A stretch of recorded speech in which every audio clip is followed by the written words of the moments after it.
Hai,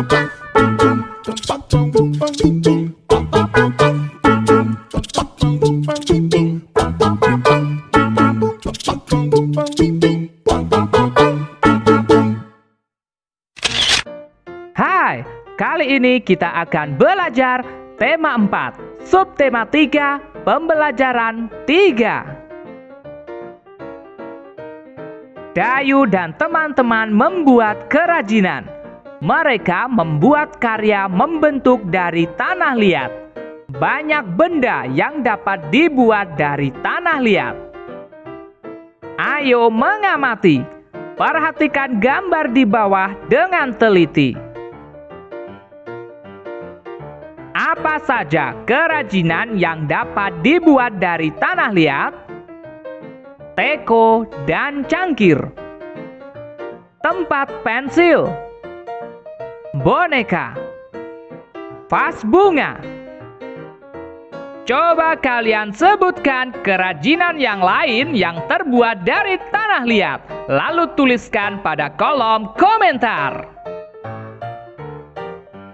Apa saja bahan dan alat yang dibutuhkan dalam membuat kerajinan dari tanah liat? Tanah liat, alat pengaduk, alas, air, dan model kerajinan. Tahukah kamu cara membuat kerajinan dari tanah liat? Mari kita baca petunjuk berikut dengan nyaring. Cara membuat kerajinan dari tanah liat. 1. Siapkan tanah liat dan air secukupnya. 2. Siapkan triplex atau papan kayu sebagai alas. 3.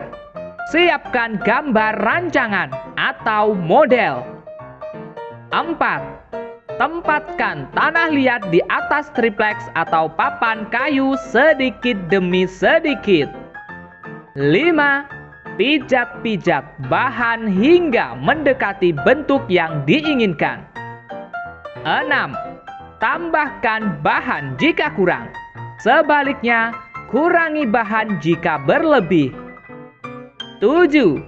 Sempurnakan bentuk dengan alat bantu. 8. Berilah sentuhan akhir dengan pembentukan detail dan dihaluskan. Kerajinan dari tanah liat merupakan contoh karya 3 dimensi. Tahukah kamu ciri-ciri karya 3 dimensi? Ya, memiliki panjang, lebar, dan tinggi. Dapat dilihat dari segala arah. Berikutnya, ayo mengamati. Dayu dan teman-teman telah selesai membuat kerajinan dari tanah liat. Coba amati gambar di samping. Kerajinan Dayu berupa vas bunga. Vas bunga Dayu berbentuk prisma. Prisma merupakan contoh bangun ruang. Masih ingatkah kamu dengan ruas-ruas garis pada bangun ruang? Tentunya kalian masih ingat. Kalau begitu, mana saja yang merupakan ruas-ruas garis pada prisma? Pada prisma segitiga di atas terdapat ruas-ruas garis AB, BC, AC, DE, EF, DF, AD, BE, dan CF. Selanjutnya, ayo berlatih. Tunjukkanlah ruas-ruas garis pada bangun-bangun ruang berikut. Nomor 1. Bangun ruang prisma segitiga. Mari kita tunjukkan ruas-ruas garisnya. Ruas garis BC, CD, BD, FG, GH, FH, BF, CG, DH. Jadi bangun ruang prisma segitiga mempunyai 9 ruas garis. Nomor 2. Bangun ruang limas segi 4. Mari kita tunjukkan ruas-ruas garisnya. Ruas garis AB, BC, CD, AD, AE, BE, CE, DE. Jadi bangun ruang limas segi 4 mempunyai 8 ruas garis. Nomor 3. Bangun ruang limas segitiga. Mari kita tunjukkan ruas-ruas garisnya. Ruas garis AB, BC, AC, AD, BD, CD. Jadi bangun ruang limas segitiga mempunyai 6 ruas garis. Nomor 4. Bangun ruang limas segi 5. Mari kita tunjukkan ruas-ruas garisnya. Ruas garis AB, BC, CD, DE, AE, AT, BT, CT, DT, ET.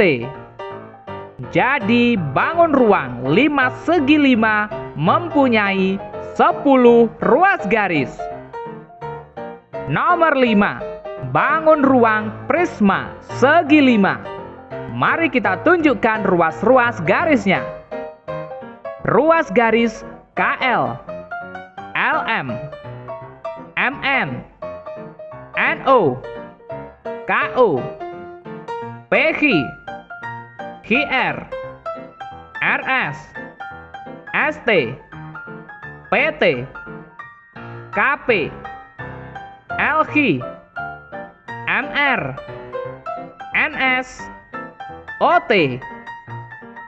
Jadi bangun ruang prisma segi 5 mempunyai 15 ruas garis. Selanjutnya, ayo mengamati. Membuat kerajinan dari tanah liat dapat membuat lingkungan menjadi kotor. Setelah membuat kerajinan, lingkungan harus segera dibersihkan. Dengarkan teks percakapan berikut. Teman-teman, tempat kita menjadi becek, kumuh, dan banyak bercak-bercak tanah. Tempat ini harus kita bersihkan kembali. Betul kata Dayu, tempat ini juga berantakan. Kita juga harus merapikannya kembali. Sekarang ayo berlatih. Jawablah pertanyaan berikut dengan benar. Nomor 1. Apa isi pembicaraan Dayu dan teman-teman?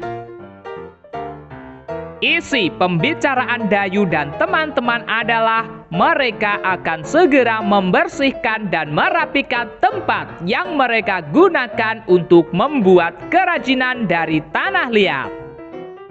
Nomor 2. Tempat Dayu dan teman-teman membuat kerajinan menjadi kotor. Apa yang akan mereka lakukan? Yang akan mereka lakukan adalah membersihkan dan merapikan tempat tersebut. Nomor 3. Apa yang akan kamu lakukan jika kamu menjadi salah satu teman Dayu di tempat membuat kerajinan itu? Yang akan aku lakukan adalah membantu Dayu membersihkan dan merapikan tempat itu. Nomor 4. Apakah kamu setuju dengan sikap Dayu dan teman-teman? Ya, saya setuju. Nomor 5. Apa yang akan terjadi jika tempat membuat kerajinan yang kotor dibiarkan? Tempat kerajinan akan menjadi kumuh dan tidak nyaman untuk membuat kerajinan berikutnya. Sekarang ayo berdiskusi. Isilah teka-teki silang berikut dengan benar. Nomor 1, mendatar.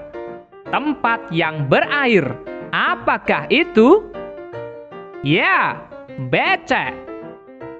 Nomor 2, menurun. Noda atau kotoran berupa bintik-bintik kecil. Apakah itu?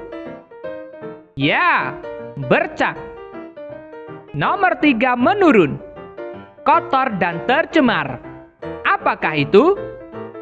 Ya, kumuh. Sekarang ayo membaca.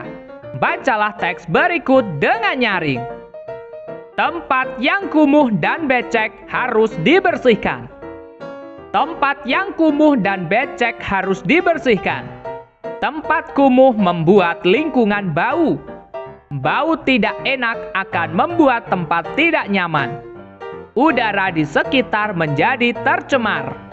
Pencemaran lingkungan bisa menimbulkan penyakit. Tempat yang becek juga dapat membahayakan diri. Tempat yang becek mengandung air. Jika tidak berhati-hati, saat berjalan dapat terpeleset dan jatuh. Kepala bisa terbentur ke lantai. Oleh sebab itu, kita harus menjaga keselamatan diri. Caranya dengan menjaga kebersihan lingkungan agar tidak kumuh dan becek. Informasi apa yang kamu peroleh dari isi teks di atas?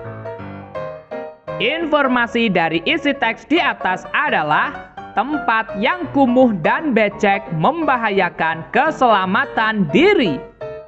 Cobalah untuk menemukan informasi yang lain.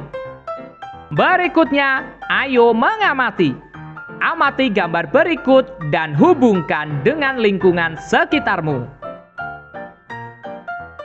Sekarang, ayo menulis. Buatlah hasil pengamatanmu terhadap gambar dalam bentuk laporan sederhana. Tuliskan hasil pengamatanmu pada kolom berikut. Misalnya, lingkungan yang becek dan kumuh.